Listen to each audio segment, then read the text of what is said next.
অস্ট্রেলিয়ার একজন ডক্টর, নামটা এখন মাথায় নাই, কয়েকদিন আগে আমি ওনার আর্টিকেলটা পড়লাম, অ্যাবসলিউটলি 2 সপ্তাহ আগে, মুসলমান ডক্টর। উনি গাজায় গেছে, প্যালেস্টাইনের হচ্ছে যে ইয়া করছে, ওটাকে কি বলে, অপারেশন করছে।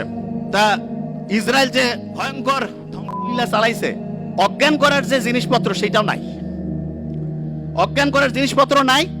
উনি জানে যে অজ্ঞান করার মাঝখানে হচ্ছে জিনিস শেষ হয়ে যাবে।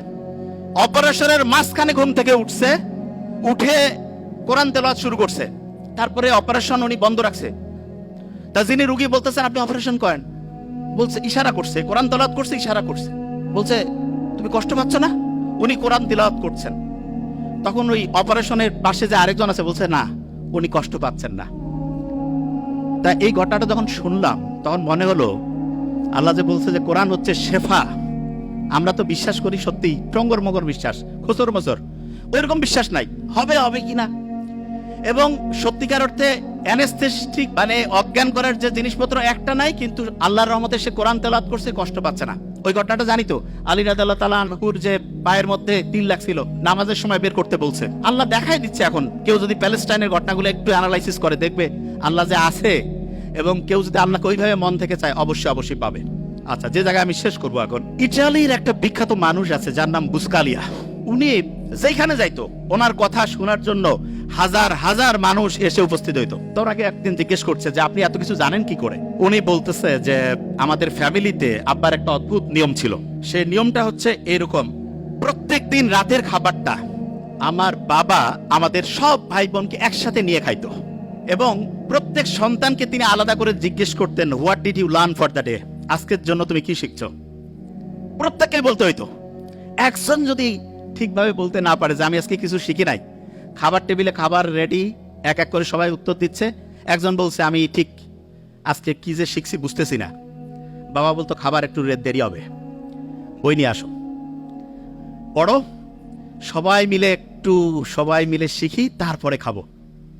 তা বুসকালিয়া বলতেছে যে আমরা যখন ছোট ছিলাম আব্বার এই অদ্ভুত আচরণে খুব বিরক্ত হইতাম, যে কি টর্চার শুরু করছে আমাদের। তা প্রত্যেক দিন বিকালবেলা প্রত্যেক ভাই বোন একজন আরেকজনকে বলছে তুই কি শিখছিস আজকে বল। একজন যদি কেউ না শিখে, কারণ ওর জন্য সবারই খাওয়া বন্ধ, পরে শিখতে হবে তারপরে খাবে, তখন প্রত্যেকেই একদম রেডি বসে সবাই বলা শুরু করে দিছে। এমন হয়েছে একসাথে কয়েকজন, তাড়াতাড়ি বলতে হবে, তাড়াতাড়ি খাইতে হবে, ছোট্টবেলায় যেটা হয়। তা আমি অভিভাবকদেরকে বলবো আপনি আপনার সন্তানের জন্য একটা কাজ করেন, জাস্ট ওয়ান। সেটা কি? প্রত্যেক দিন সে কি শিখছে সেটা আপনি শোনার চেষ্টা করেন, প্রত্যেক দিন কি শিখছে সেটা শোনার চেষ্টা করেন। এবং এক্ষেত্রে আমি সবসময় বলি শোনার তো এখন টাইম নাই, টেকনোলজির কিছু ভালো ব্যবহার আছে, ছেলে মেয়ে দূরে পড়ে কোনো সমস্যা নাই, একটা চমৎকার ডায়েরি তাকে কিনে দেন, ডায়েরিতে বলেন যে প্রত্যেক দিন বাবা তুমি আমাকে হচ্ছে ডায়েরিতে এই যে এরকম করে লিখে দিবা, তোমার 30 দিনের জন্য মান্থলি ধরো বরাদ্দ 10,000 টাকা, প্রত্যেক দিনে ডায়েরি লেখার জন্য তুমি 300 টাকা পাবা। মাসে যদি তুমি 20 দিন ডায়েরি জমা দাও 6,000, 4,000 নাই, কিছু করা লাগবে না।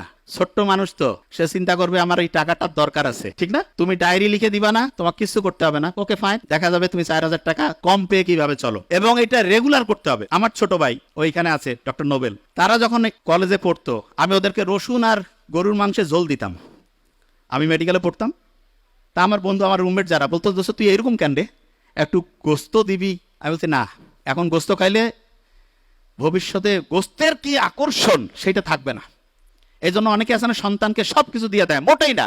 আপনার যা কিছু আছে ওইটা যদি সন্তান বুঝেছে ওইটা ওর, আপনার সন্তান ধ্বংস হওয়ার সম্ভাবনা 99%। এই জন্য সন্তানকে কষ্ট করাইতে শিখবেন, এবং এটা ম্যান্ডেটরি।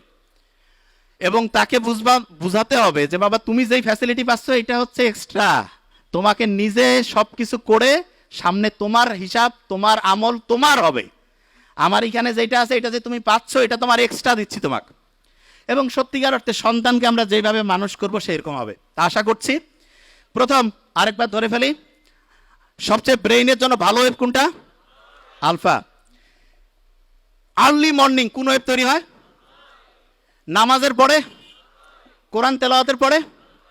যখন রাত 9টা 10টা থেকে ভোর 3টা, কত ওয়াট? তাহলে আর্লি ঘুমানো সবচেয়ে পারফেক্ট। আর পড়ার জন্য সবচেয়ে সেরা সময় কোনটা? Early morning. আর অন্য সময় পড়লে কোরআন পড়ি, নামাজ পড়ি, তারপরে 20 মিনিট পড়ি। এবং অভিভাবকদেরকে বলবো প্রত্যেক দিন ডায়েরি রাইটিং ম্যান্ডেটরি করুন। Thank you so much. আসসালামু আলাইকুম।